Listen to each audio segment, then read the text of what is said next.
Hi everyone, welcome back to another tutorial from Crazy Gamer. Today we are going to be learning how you can easily log into your existing EA or Electronic Arts account. So without wasting much of our time, let's get started. First things first, open a web browser on your device and in the URL box type in ea.com and search. You'll end up in the official website for Electronic Arts, and from the home section go to the top right corner and tap on the human icon.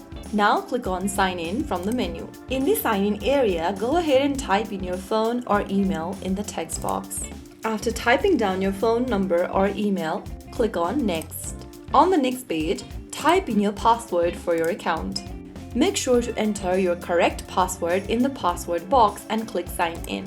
You'll now receive a verification code sent to your email inbox. Click on send code to receive the code. Inside your email inbox, after you open it up, you'll receive 6-digit verification code.